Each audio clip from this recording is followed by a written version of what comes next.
Marianne Bézem, bonjour. Vous êtes, je l'ai dit, secrétaire générale française de l'Office franco-québécois pour la jeunesse.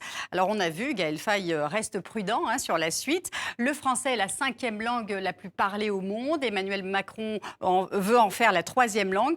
Parmi la trentaine de propositions, quelles sont celles qui vous paraissent les plus importantes, justement, pour cette promotion ? Alors, elles sont très diverses, mais j'ai trouvé très intéressant que le président les regroupe en 3 grands thèmes, à savoir apprendre, communiquer et créer, puisque c'est vraiment les 3 objectifs principaux d'une langue. Et le français s'est illustré dans ces trois thèmes depuis bien longtemps. Évidemment, il a mis l'accent sur l'apprentissage de la langue française, mais toujours dans un contexte multilingue et plurilingue. Et c'est vraiment cela que j'ai noté comme une avancée par rapport à ce qu'on pouvait en dire précédemment. Il a toujours essayé de replacer en fait les mesures, quand elles touchent la France, dans un contexte beaucoup plus large. D'ailleurs, il a évoqué le fait, il l'a vraiment dit en ouverture, que la francophonie n'est plus cette zone périphérique de la France, mais que la francophonie, c'est la langue française au centre, et que la France est aujourd'hui un pays parmi d'autres qui parle, qui écrit, qui apprend le français. Donc dans ces mesures, moi j'en ai retenu certaines relatives évidemment aux professeurs de français et à la promotion à travers divers biais de l'apprentissage de la langue, que ce soit évidemment dans les zones francophones, dans les zones non francophones qui pourraient aujourd'hui apprendre davantage le français, et aussi en France, puisqu'il a eu une mesure aussi pour l'apprentissage du français par les migrants. Sur les questions de communication, il a beaucoup insisté sur tout ce qui était circulation des idées, promotion également d'ailleurs du français, des contenus francophones sur Internet et dans les médias, la promotion des médias francophones. Il a d'ailleurs cité TV5. Donc ça me semble une dynamique très positive. Et puis sur la création, alors évidemment sur la circulation des artistes et la promotion des échanges culturels, avec l'annonce de ce grand plan pour le château de Villers-Cotterêts qui devrait devenir le centre de la francophonie en France.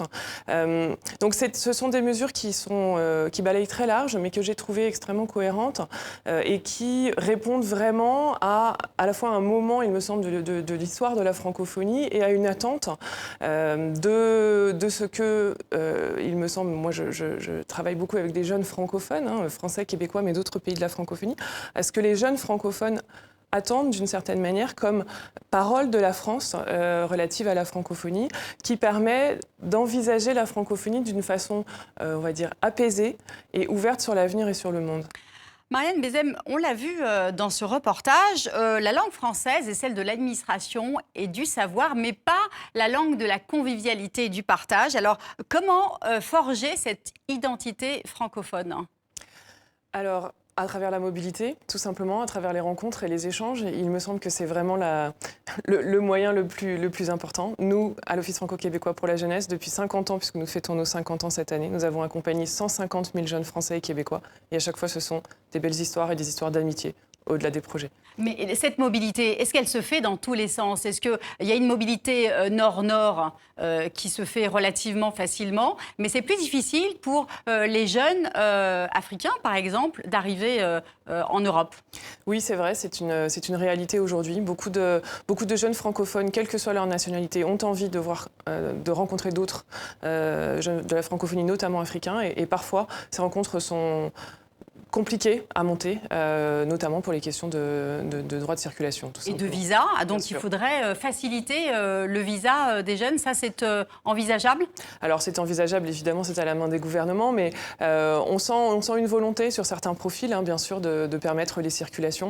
C'est vrai que pour certains projets qui pourraient être très profitables pour des populations qui peut-être ne sont pas forcément des étudiants-chercheurs ou des artistes de très haut niveau, ça pourrait aussi être très intéressant de leur permettre des rencontres qui soient facilitées.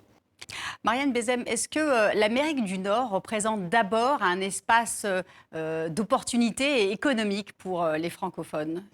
Bien sûr, les échanges entre la francophonie et, alors, moi je vais parler du Québec, mais c'est bien plus large que ça, évidemment, la francophonie des Amériques, sont de plus en plus forts. Par exemple, nous développons depuis longtemps des échanges entre entrepreneurs et porteurs de projets et ça fonctionne très bien.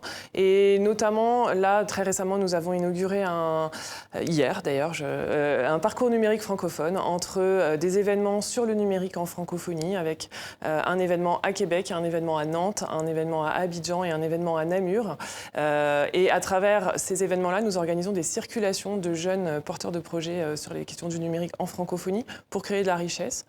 Comment vous les accompagnez, ces jeunes, justement, dans leurs projets, par exemple, concrètement? Alors, nous les accompagnons financièrement, déjà, parce que c'est quand même un levier important. Et puis, nous les accompagnons surtout pour rencontrer les bonnes opportunités. Et en francophonie, il y en a beaucoup.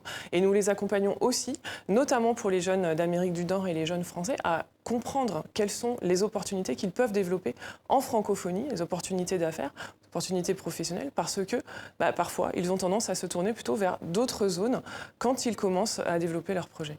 Et ce parcours numérique, c'est un label.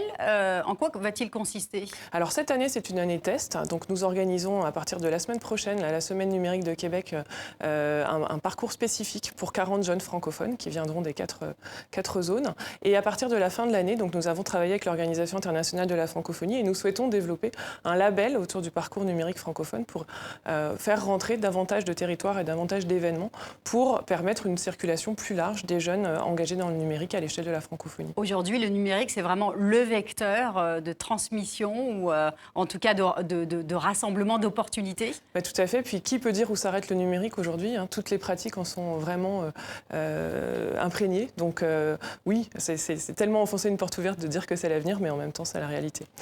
Merci Marianne Bézem.